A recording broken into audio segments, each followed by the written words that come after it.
My stepfather stood up at the head of that Easter table, wine glass in hand, and looked directly at me while he made his toast.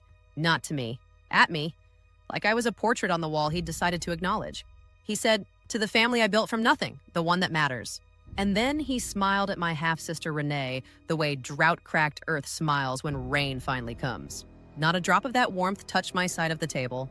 What he didn't know, what none of them knew while they clinked glasses and passed the sweet potato pie, was that 6 weeks earlier, I had opened an envelope that made everything I was sitting through make perfect sense. The man who'd spent 31 years treating me like a guest in my own family had a reason. He just didn't know I'd found it. If you're watching this video, tell me where you're from or what time it is for you. Let me paint you the picture first because you need to see it. Every major holiday at my mother's house in Decatur, Georgia, looked exactly the same. Patricia Coleman ran that dining room like a stage production. Good china came down from the shelf above the refrigerator. The linen tablecloth, ivory, ironed flat, came out of the cedar chest in the back bedroom. Candles got lit. Playlist went on. And somewhere between the folding of napkins and the arrangement of the centerpiece, the invisible assignment took place. Renee, my younger sister by 4 years, was always at the main table. She had the chair closest to Daryl. That's my mother's husband, the man I'd called Daddy from the time I was old enough to say the word. Not because anyone forced me, but because there was no other option. Renee sat next to him, laughing at his jokes, accepting his compliments, soaking it in like it was her birthright. Because it was. I was in the kitchen, not officially exiled, nothing that direct. No one ever said, "Simone, you don't belong out here."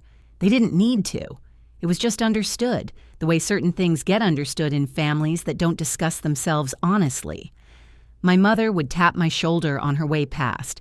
"Baby, can you check on the mac and cheese?" And I would check, and then stay. Because the alternative was sitting at a table where the air itself seemed to hold its breath whenever Daryl looked my way. I am 41 years old. For 31 years, I checked on the mac and cheese. The holiday that cracked everything open was Easter, not Thanksgiving, not Christmas. Easter Sunday in Decatur, March, Magnolia's already out. My mother had made 3 kinds of pie and ironed the tablecloth twice because Renee's new fiancé, Marcus, was coming for the first time.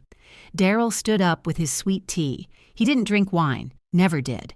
And he looked around the table with that practiced warmth he reserved for moments like this. He cleared his throat. He said he wanted to say something official.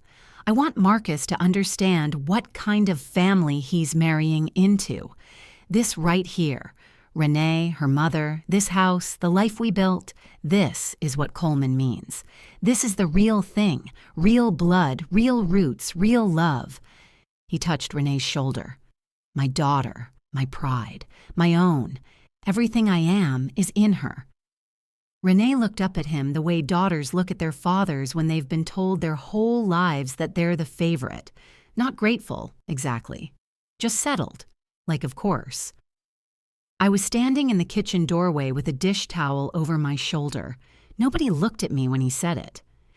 Not Marcus, not my Aunt Cynthia, not my cousin Dwayne, not my mother. She was looking at her plate. She had been looking at her plate through the entire toast. I drove home to my apartment in Atlanta that night, about 45 minutes depending on traffic, and I sat on my couch in the dark and turned 2 words over in my head. Real blood. People say that kind of thing. Fathers say it. Usually it means nothing more than affection, but Daryl had said it standing up, formal, deliberate. He'd said it to a man marrying into the family. He'd said it like a line being drawn in a legal document. I didn't sleep until 3 in the morning.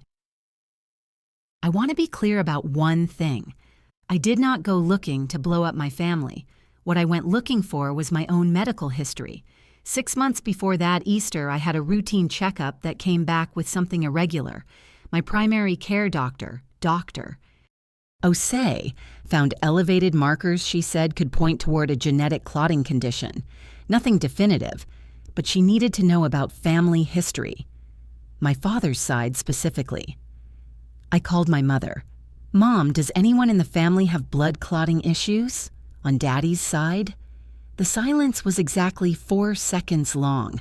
I know because I was watching the clock on my microwave. Simone, you are fine. You have always been fine.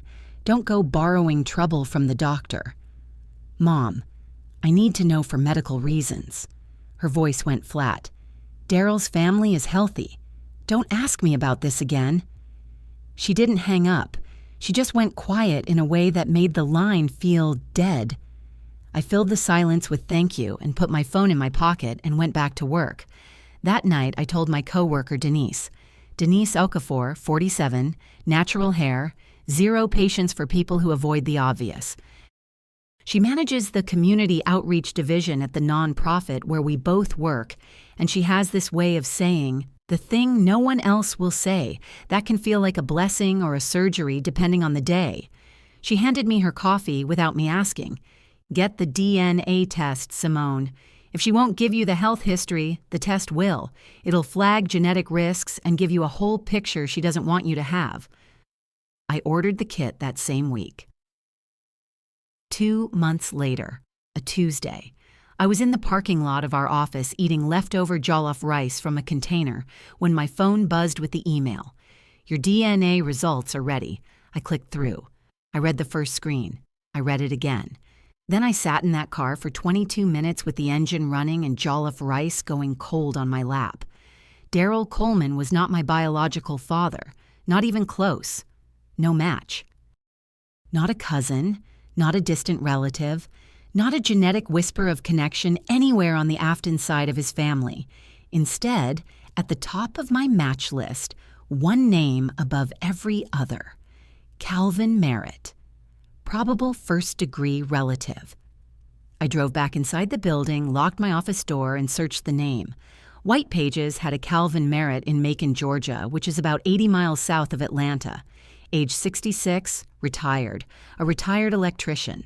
1 phone number, 1 address, no social media footprint to speak of. The age was right. First-degree match meant father, sibling, or child.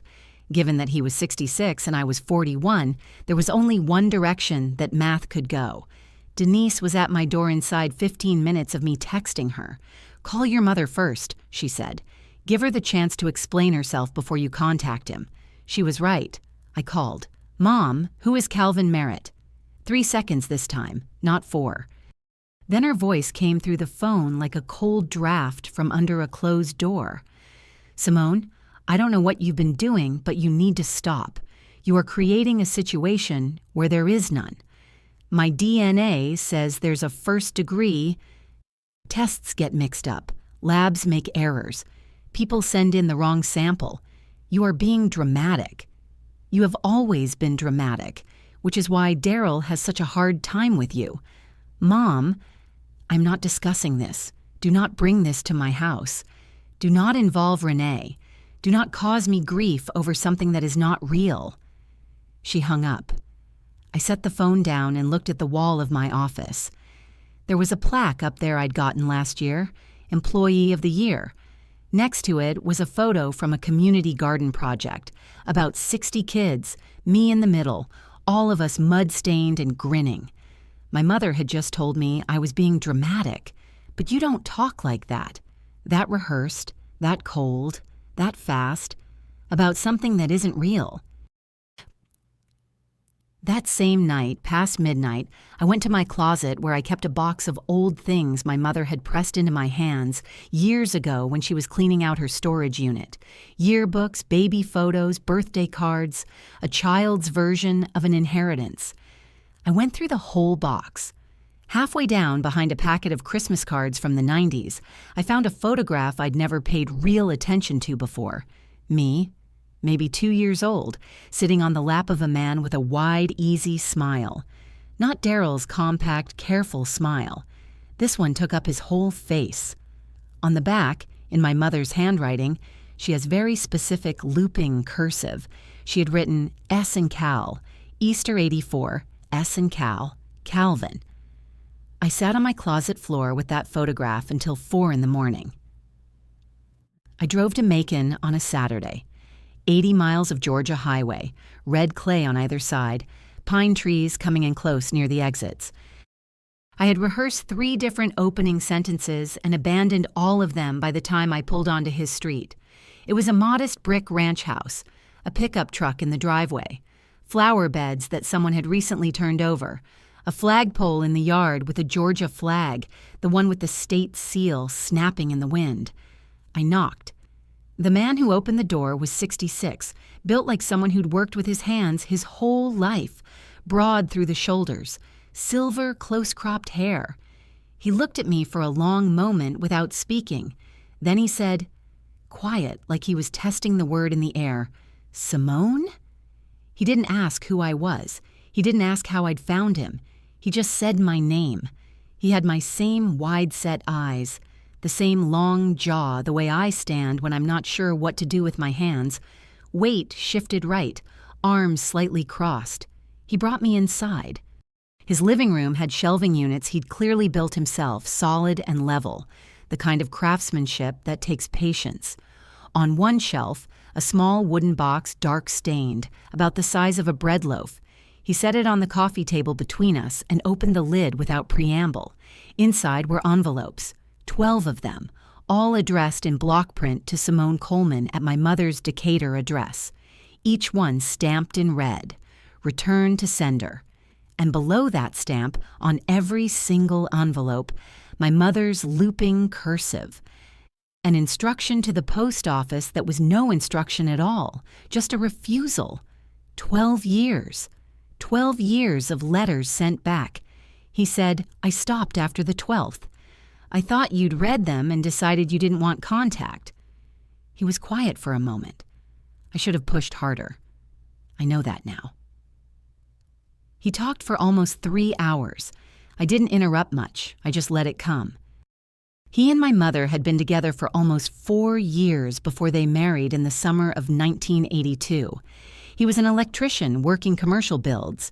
She was in property management. They were happy, he said. He used that word simply, without performance. Happy. When I was born in '83, he was there. Cut the cord himself. His mother, Earlene, my grandmother, held me for an hour in the hospital room and cried in a way he said he'd never seen her cry before. When I was 3, my mother met Daryl Coleman at a neighborhood association meeting. By the time I was 4, Calvin had noticed the distance. By the time I was 5, she'd filed for divorce and moved Daryl in. Calvin fought for custody. This was the mid-'80s in Georgia, and family courts did not hand children to fathers who hadn't committed documented offenses. He was ordered supervised visits, which my mother canceled repeatedly. He hired a lawyer he could barely afford. The process dragged on 2 years before a judge told him he didn't have standing to keep pursuing. He moved to Macon, rebuilt his life, and started writing. Every birthday, a card and a letter. For 12 years, he wrote. Everyone returned. After the 12th, my 17th birthday, he stopped mailing them. But he kept writing, he said. He kept writing every year because it was the only thing left that felt like being a father. He reached into the wooden box and showed me the ones he'd never sent. 24 years of them, stacked in order. The paper more yellowed toward the bottom. I picked up the ones that had come back. I looked at my mother's handwriting on each envelope. So familiar, so completely deliberate. This was not confusion. This was not an accident or a miscommunication. She had taken those letters from the mailbox and mailed them back, every single year, for 12 years. 2 days later, on a Sunday afternoon, I drove to Decatur. Calvin's wooden box was on my passenger seat. Daryl was at a card game, which I'd confirmed by texting my cousin Dwayne, who is at every card game Daryl attends without fail. My mother was in the kitchen when I arrived. She had a pot on the stove and her reading glasses pushed up on her head. She looked at me when I came in the back door. She looked at the wooden box in my hand, and something moved behind her eyes. Not surprise. Recognition. I set it on her kitchen table. I laid out 3 things: the DNA results, the Easter '84 photograph, and 2 of the returned envelopes with her handwriting. Mom. Tell me what happened." She went through 4 phases in about 90 seconds. I watched them the way you watch weather systems move across a map. First came calm, the practiced kind. Those tests have margins of error, Simone. You know that. Then came deflection. Calvin Merritt was a man with a temper. I was scared of him. Then came anger. I did what I did to give you stability.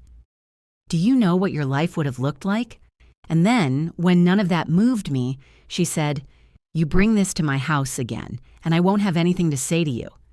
She picked up her phone and blocked my number right there in front of me, pressed the button and set the phone down and looked out the window over her sink. I sat across from her in silence for maybe 30 seconds. Then I picked up my things and left. Sitting in my car outside her house, I called Denise. She blocked my number in front of me. While I was sitting there, Denise was quiet. Then she said, "You gave her the private conversation. She chose performance. Whatever happens next is not your fault." That night, Renee texted me from a number I didn't recognize. I figured she'd heard something from my mother. The text said, "Mom said you're going through something. We're all worried. Whatever it is, please don't bring it to Easter. We want a peaceful holiday." I read the text twice. Then I called Calvin. I sat in my car and I told him everything. The conversation with my mother, Renee's text, the block.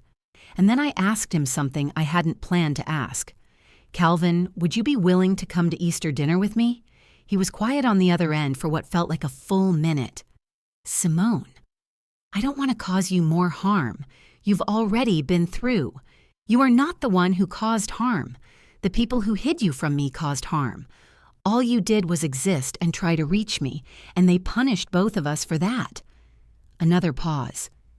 "If I come," he said slowly, "I won't go in there looking for a fight. I won't yell at anyone. If someone asks me a direct question, I'll tell them the truth. That's all I've got to offer. That's all I'm asking." He said he would come.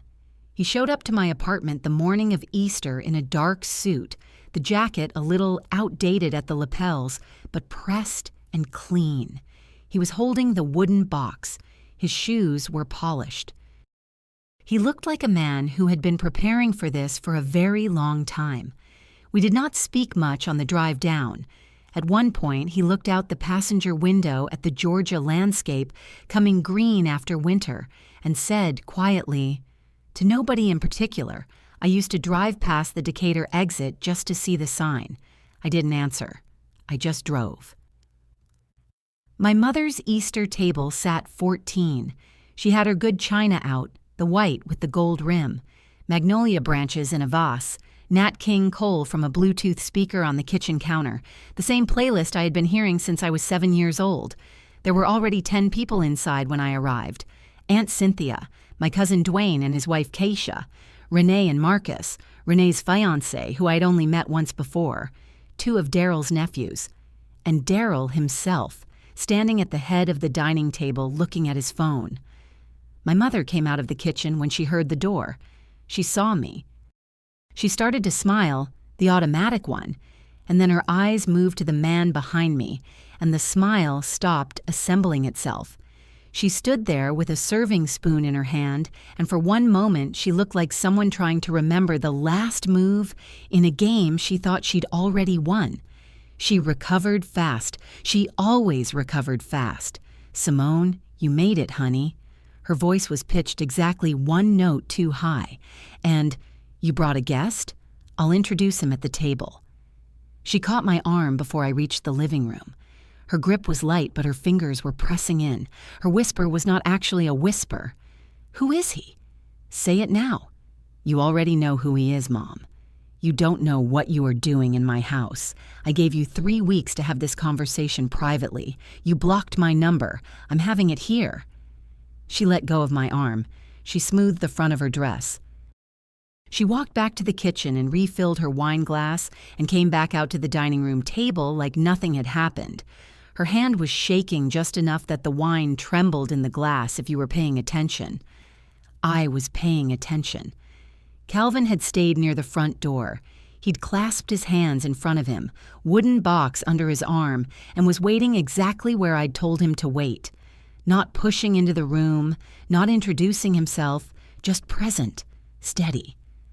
My Aunt Cynthia walked past him on her way to the kitchen and did a full stop. She tilted her head sideways, the way people do when a face is almost familiar. She looked at me. She looked at him. She didn't say anything, but she looked twice. My mother clapped her hands once. "Okay, everyone, let's sit down. Dinner's ready." She gestured past me without looking at me. "Simone, kitchen table's ready for you, sweetheart." Same as always. I took a breath and held it for 2 full seconds. I'll be at the main table today. The room did not erupt. It wobbled, the way a boat wobbles when someone shifts weight. Renee looked up from her phone. Daryl looked up from his. Marcus moved a water glass that did not need moving. Dwayne set down the bread basket. "There's no room," Daryl said. I pointed at 2 empty chairs at the far end of the table. "There are 2 seats right there." Calvin walked to one of the empty chairs, pulled it out, and sat down. He placed the wooden box on the floor beside his chair, unfolded his napkin, and laid it across his lap. He moved without hurry, like a man taking a seat that had always been his and was simply arriving late to claim it. I sat beside him. For the first time in 31 years, I was at the main table. Daryl stood to say grace. He always said grace at family dinners, part of the patriarch routine. He bowed his head, raised one hand, and spoke in his most resonant voice. "Lord, we are grateful for this table, for this family, for the people who truly belong here, for real love, real commitment, real blood that can't be manufactured or replaced. We thank you for the genuine bonds. Amen." He said real blood twice. A man who could not stop reminding the room who was legitimate. Renee echoed the amen. So did Aunt Cynthia. Marcus looked like he wasn't sure what exactly he was affirming. Dishes started moving. Potato salad, collard greens, deviled eggs, the glazed ham that Renee always got praised for making, though I happened to know Aunt Cynthia did most of the prep. I ate slowly and watched. This family always created its own moments if you waited long enough. Halfway through the meal, Daryl set his fork down, reached for his sweet tea glass. I know what was coming. I had known since I sat down. He stood. He smiled at Renee the way he always did, the warm, inclusive, chosen daughter smile. This woman right here. This is what I worked for. Everything I built for her. She just got promoted at work. She's getting married in the fall. She is everything a father is supposed to be proud of. Everything. He looked around the table. Renee is my daughter, my real one, my only one. The word only hung in the air. Not his best daughter, not his favorite, his only. Aunt Cynthia's fork paused halfway to her mouth. Dwayne looked at his plate. Marcus looked at Renee. Calvin looked at his napkin. And I set my glass down and spoke the way I speak when I'm presenting findings to a board. Level. Documented. Not a grenade, a report. Thank you for that, Daryl. And since we're all here together, I'd like to introduce my guest. Every face at that table turned to me. 14 people. My mother's was the color of old chalk. I looked at Calvin. He looked at me. I gave him the smallest nod. Calvin placed his napkin on the table. He pushed his chair back and stood. Not dramatically. The way a man stands when he's been waiting 38 years for someone to call his name and has spent that entire time rehearsing how to stand when they finally do. "Good afternoon, everyone. My name is Calvin Merritt." He paused. Let the name settle. 38 years ago, Patricia and I were married. Our daughter Simone was born in '83. He looked at me. I've been looking for her for a long time. My mother's wine glass did not shatter. It hit the linen tablecloth at an angle, and the wine spread outward in a slow, quiet bloom, red across ivory, the way all the serious spills happen, not the dramatic ones that splash, the ones that just keep going. Daryl turned to me, not to Calvin. He looked at me, and his face had gone gray under the undertone, and he said, 4 words, low and certain. How did you find him? Not who is this man? Not this is not true. How did you find him? The only question that makes sense when you already know there's something hidden. Aunt Cynthia was the first one to move. She stood up halfway from her chair. She said, Calvin? Calvin Merritt? She looked at my mother. She looked at me. She looked back at Calvin. Cynthia had been at my parents' wedding. She'd been 17. I can see it now, she said, pressing her fingers to the side of her face. Lord have mercy. I can see it right now. Renee's fork came down hard on her china plate. What is happening? Someone tell me what is happening. Marcus put a hand on her arm. She didn't take it. Daryl pointed at Calvin. This man walked out on his family. He chose to leave. He abandoned Simone before she was old enough to remember him. That's who you dragged into my house. Calvin's voice stayed low and steady, the way it does when a man has made peace with something over many years of having to. I did not walk out. I was removed. Your wife returned 12 years of my letters. Every birthday card I sent, she mailed back. He reached down and lifted the wooden box from the floor. He set it on the table next to the wine stain. My mother said, "That is not true." I reached into my bag and pulled out 3 of the returned envelopes and laid them on the table between the gravy boat and the platter of deviled eggs. 3 envelopes. Calvin's return address in Macon, red stamped, return to sender. And on each one, my mother's handwriting in that very specific looping cursive she'd used on birthday cards and grocery lists my entire life. Aunt Cynthia reached out and picked up one of the envelopes. She held it close to her face the way older people do when they're refusing to reach for glasses they need. She looked at my mother. "Patricia, this is your hand. I've been reading your Christmas cards for 20 years. I know your handwriting. This is yours." My mother straightened in her chair. "You don't understand the full situation." Calvin opened the wooden box and set it in the center of the table. 12 returned envelopes, 24 letters he'd written and never mailed, stacked chronologically, and at the bottom, a photograph. A woman in her 50s with my exact jaw and high cheekbones, holding a newborn in a hospital blanket. His mother, my grandmother, Earlene. "That's your grandmother," Calvin said to me, but loud enough for the table. "She held you for an hour the day you were born, didn't want to give you back." The photograph made its way around the table. Every person who held it looked from the woman in the picture to me and back. The resemblance was immediate. The jaw, the eyes, the way our chins were set. Dwayne looked at it for a long time and put it back down without speaking. Daryl pushed back from the table so fast his water glass rattled. He stood and pointed at Calvin. "Get out of my house!" Calvin's hand stayed flat on the table. He spoke without moving. "I came because my daughter asked me to. I'll leave when she's ready to leave." Daryl swung toward me. His voice was shaking. "I was there every morning. I paid for your school clothes. I kept a roof over your head. I am your father. I am the one who showed up." I looked at him for a moment. Then I said it the way I'd practiced it in my bathroom mirror for 2 weeks, steady and specific. "You raised me in the kitchen. You spent 31 years making it clear that I was a different category from Renee. You told this room, you told Marcus, who you'd just met, that Renee was your real and only daughter, while I was sitting 3 seats away. You knew the truth about who I was, and you used it quietly and consistently to remind me I didn't fully belong. That is not the same thing as showing up." Daryl opened his mouth. "No, I'm not finished. I did not cause this. I was born. That is the only thing I did wrong here." Dwayne stood up slowly and put a hand on Daryl's shoulder. "Uncle D, come on now, sit down."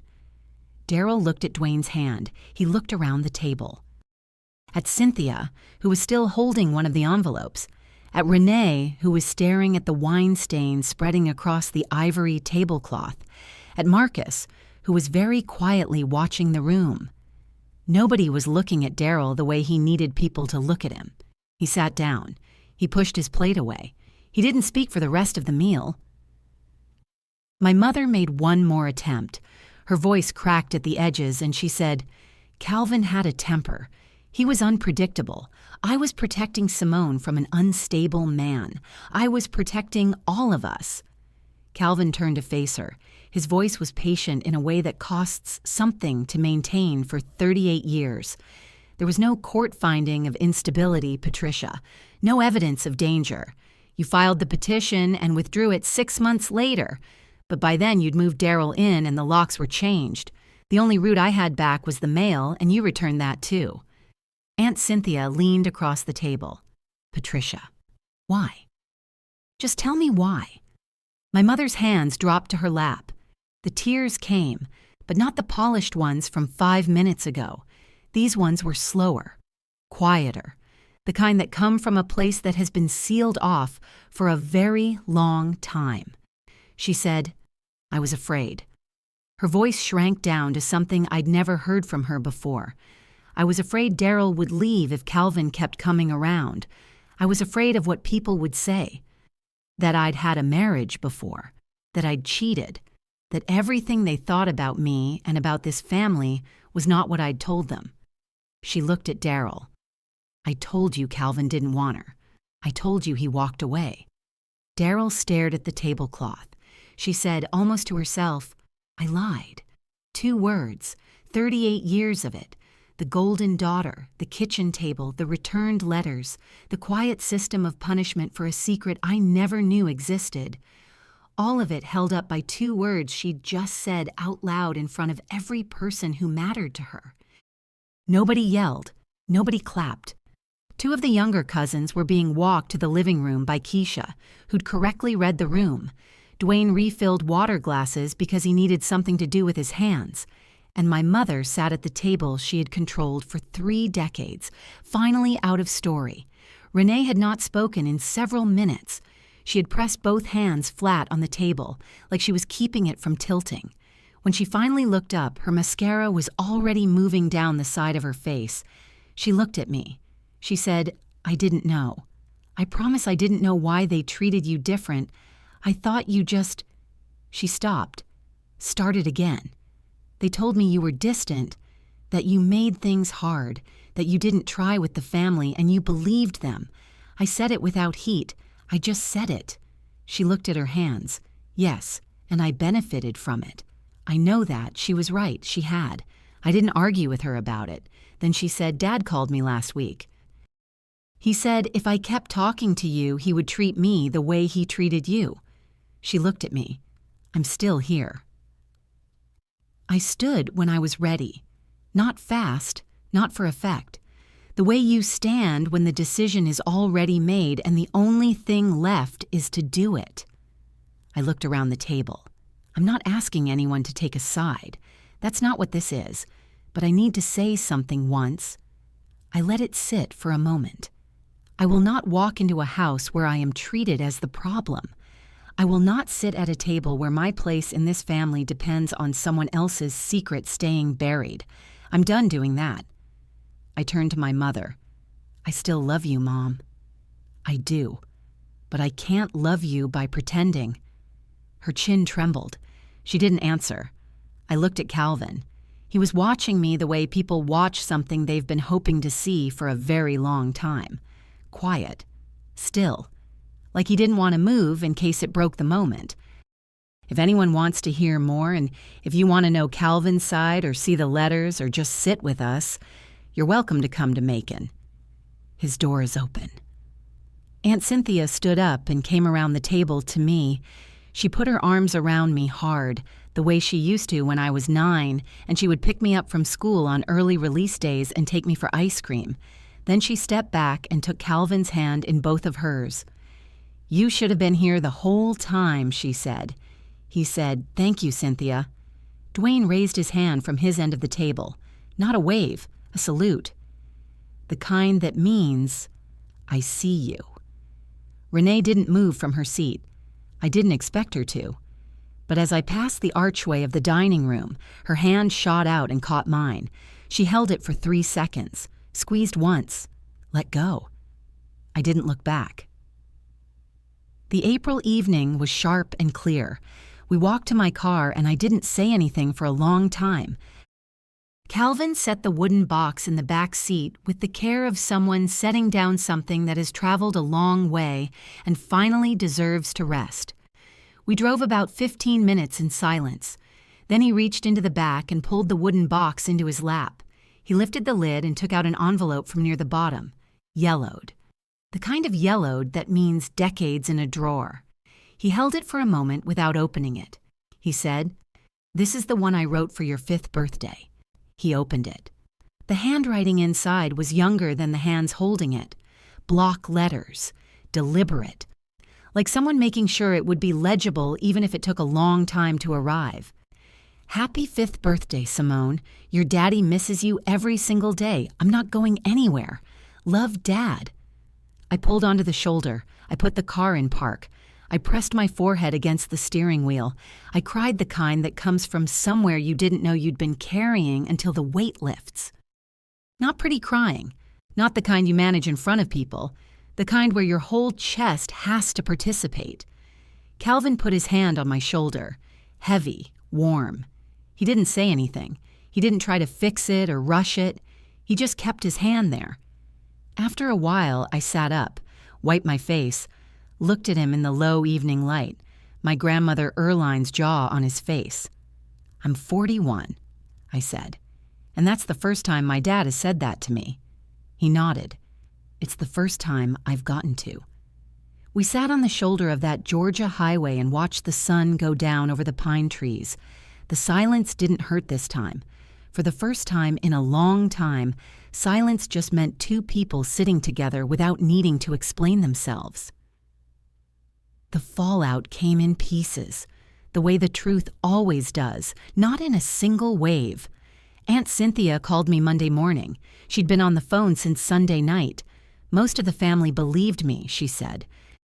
Kevin and Dwayne had talked it through and both remembered Calvin being at the wedding. They remembered him as a good man. One of Daryl's nephews posted something vague online about people who destroy families for attention. I didn't respond to it. Daryl went silent. No calls, no texts. The man who'd spent 30 years performing the role of patriarch couldn't pick up the phone to address what he'd known and chosen to benefit from. That silence said everything it needed to. My mother found a workaround for the fact that she'd blocked my number. She sent an email through Renee's address. It was 2 long paragraphs, same framing as always. "I did what I did to protect this family. You don't understand what I sacrificed. You've broken something that can't be put back together." Diane in the source, Patricia in this version. The script doesn't change. Only now there was no audience left who hadn't seen the envelopes. Word moved through their Decatur church community the way it moves through small communities, through phone calls and potluck invitations and parking lot conversations after service. The pastor called my mother and asked if she'd be willing to meet. She said she'd think about it. The Easter tablecloth, ivory linen, ironed twice, went into the trash. Aunt Cynthia told me later that my mother had tried every stain treatment she could find on the wine. Bleach, club soda, vinegar, and dish soap. Nothing worked. She threw it away at the end of the week. Some stains are not asking to come out. 2 weeks after Easter, Renee texted and asked if we could meet. Just the 2 of us. Neutral ground. We met at a coffee shop in Midtown Atlanta. She was already there when I arrived, gripping her cup with both hands. Eyes swollen, mascara free for once. She said I'm sorry before I even sat down. Then she looked at her cup and let the quiet do the rest. I slid into the booth across from her. "I didn't know," she said. "I know you don't have reason to believe that, but I genuinely did not know why they treated you different. I thought it was just personality stuff. I thought you were stubborn. That's what they told me. Simone doesn't try hard enough. Simone keeps her distance. Simone makes things complicated. And you believe them. Yes." She didn't defend it. She just said yes. And then she said, "I benefited from it. I know that. I've been sitting with that since Sunday." "Dad called me," she said. Her voice went thin. "He said if I kept talking to you, he would cut me off. Same way he always cut you." She looked at me. I came anyway. She reached into her purse and set a photograph on the table between us. A woman in a white dress in front of a church I recognized. My mother. Young, maybe 27, 28, standing next to a man in a dark suit with his hand at the small of her back and a wide, easy smile. Calvin.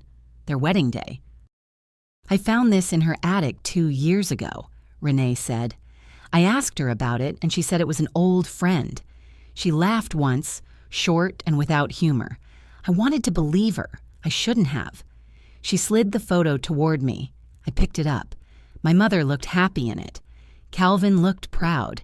2 people who didn't know yet how badly things would break. I'm not asking you to forgive me," Renee said. "I'm asking if we can start from somewhere real, not the version of sisters they made us. Just us." I set the photo down. I said, "We can try." I started driving down to Macon on Saturday afternoons. Calvin had set up a second workbench in his garage. Even though I had no idea what I was doing, he handed me a piece of sandpaper and showed me how to read the grain of the wood, how to follow it instead of fighting it. "Your grandmother Erline had steady hands," he said, adjusting my grip. "She could sew a dress from a pattern in an afternoon. Whole neighborhood brought their alterations to her. He told me about her in pieces, the way you unpack a room that's been closed for a long time. Erline Merritt, seamstress, AME church, third pew from the left, every Sunday for 60 years. Grew a garden in her backyard that her neighbors raided every summer. She passed away 7 years ago, still asking Calvin the same question every time he visited. Have you found her yet?" "She meant you," Calvin said, standing alongside me, "every single time. Bobby, have you found Simone?" I looked at the photograph on his shelf. Erline in her late 60s, wide-set eyes, that jaw, that chin. I had spent my entire life being told I didn't look like anyone in the Coleman family. Now I understood why. I looked like a woman I never got to meet. One Saturday, he drove me to the cemetery where Erline was buried. Simple marker. Her name, her dates, the word beloved. I brought yellow carnations because he told me that was what she liked. I set them against the stone and the wind moved them a little. He stood beside me with his hands in his coat pockets and said, "She told me every year, 'Don't stop looking, Bobby. That girl is going to find her way to you one day.' She believed it." I stood at my grandmother's grave and felt for the first time in my life like I understood where I was standing, not where the Colemans told me I came from.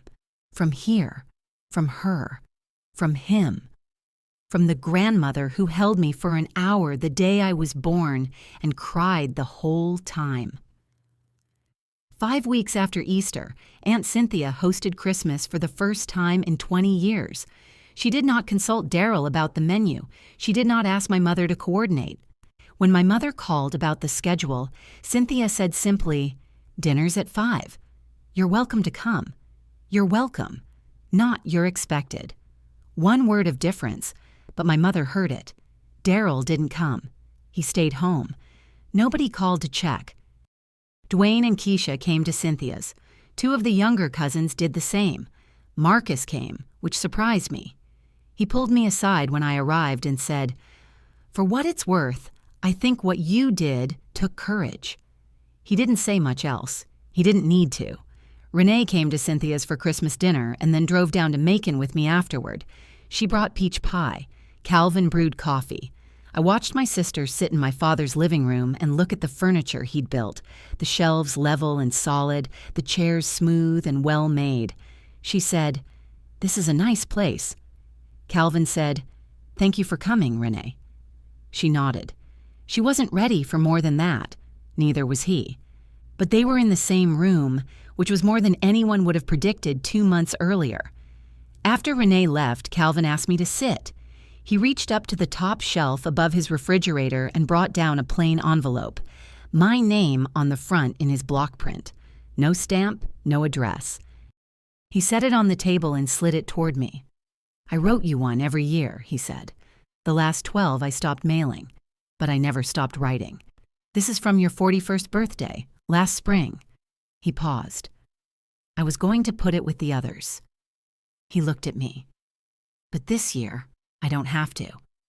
I opened the envelope.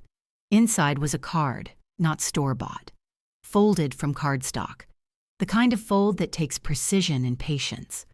The handwriting inside was the same block print from the envelope, but slower now, a 66-year-old man's hand. Happy 41st birthday, Simone. This year, for the first time, I get to say it to your face. I have always been proud of you. From a long way away, I watched you build something. You did that without me. You did it anyway. That is who you are. Love, Dad. I read it twice. Then I set it down and pressed both hands flat on the table, holding steady. Calvin was watching me. 41 cards, I said. And this is the first one I've ever gotten to hold. Not the last, he said. I stood and I hugged him. He smelled like sawdust and coffee and the cedar chips that were always stuck in the cuffs of his sleeves. His arms tightened around me. I said, "Thank you." For not giving up. He said, "Erline wouldn't have let me." We stood in his small kitchen in Macon, in the quiet, holding on. Somewhere outside, a neighbor was setting off early New Year's fireworks, weeks ahead of schedule, because they could. We didn't move. Update. 3 months later. It is now the end of January, my apartment in Atlanta, coffee going cold on the counter while I sit at my kitchen table with my hands around it anyway for the warmth. 3 months ago, I walked out of my mother's Easter dinner with my father beside me for the first time in my adult life. Here is where things stand. Calvin and I talk every Saturday, sometimes long calls, sometimes just checking in. He's been teaching me to sand wood properly, which takes more patience than I expected. I'm getting better at following the grain instead of fighting it. I think that lesson is about more than the wood. Renee and I meet for coffee every few weeks. It's not easy. There is a lot of history to sit with, a lot of ways she benefited from a system we're both still understanding. But she shows up. She keeps showing up. We are building something small and honest, which is more than we had before. Aunt Cynthia texts me more than anyone else in the family now. She always includes a recipe or a piece of church news at the end, like punctuation. Last week, she sent a picture of herself in her kitchen with what she claimed was the best sweet potato pie she'd ever made, captioned, "Made this for the holiday. Nobody here to fight me about the recipe." I laughed for the first time in weeks. Daryl has not called or texted. He sent a card through Renee, a generic sympathy card, which I found strange, with 2 lines inside in his handwriting. "I hope you can forgive this family one day. We raised you the best we knew how." I read it once and set it aside. I haven't thrown it away and I haven't answered it. I'm not sure yet what I want to do with it. My mother called me 2 weeks ago. An actual phone call, not an email, not through Renee's account. I didn't answer. I let it go to voicemail and listened to it 3 times afterward. Her voice was smaller than I'd ever heard it. Not controlling, not performing. Small. She said, "I don't know how to start. I've been trying to figure that out for 3 months. I want to talk if you're ever willing." She paused. I could hear her breathing. I'm not calling to defend myself. I just want to talk. I listened to it 3 times. Then I set my phone on the counter and looked out the window at January in Atlanta, at the bare crepe myrtles, at a sky that was doing that flat gray thing it does in winter. I picked up Calvin's birthday card from the table, the 41st one, the first one I ever received. I held it for a moment. Will I call her back? I don't know yet. I'm not ready. I don't know when I will be. But I noticed something this time that I hadn't noticed in her earlier messages. She didn't say I destroyed anything. She didn't call me dramatic or difficult or ungrateful. She didn't center herself. It's a crack, a small one. But cracks are how things open. For 41 years, my mother held the pen in this family. She decided who was legitimate and who was not, who ate where, who got the toast, and who got the kitchen. She decided what the story was, and she told it so many times that the people around her forgot there was another version. I am not telling you this story to assign blame. Blame is easy and it doesn't do much once you've finished distributing it. What I want to tell you is something simpler. The seat I was fighting for my whole life was never going to be given to me. Not by Daryl, not by my mother, not by a family that had built their comfort on a secret they needed to keep. I was waiting for permission that was never coming. The table I was trying to earn a place at, it was rigged before I sat down. Not because I was unworthy, because the people running it needed me to stay confused about my own worth in order to maintain their story. Finding Calvin didn't fix the past. It didn't restore 38 years or give me back my grandmother or the birthday cards I never received. But it did something the rigged table never could. It showed me where I actually come from. And knowing that, knowing your real ground, changes the way you stand if you are at your own kitchen table right now, literal or otherwise. If you are the one doing the most and receiving the least, if you have spent years believing that the problem is you, that maybe if you were softer or easier or less, you would finally fit, I want to say this directly. The problem was not you. The seat wasn't yours to earn. Build your own table. Invite the people who actually want to be there. Show up for yourself the way you have been showing up for people who never deserved that much of you. The pen is in your hand now. You get to decide what the story says. If this story resonated with you, leave a like and consider subscribing. You can also drop any comment below, even just one word. Maybe tell me where you're watching from, or what time it is right now. Sometimes one word is enough to say you were here.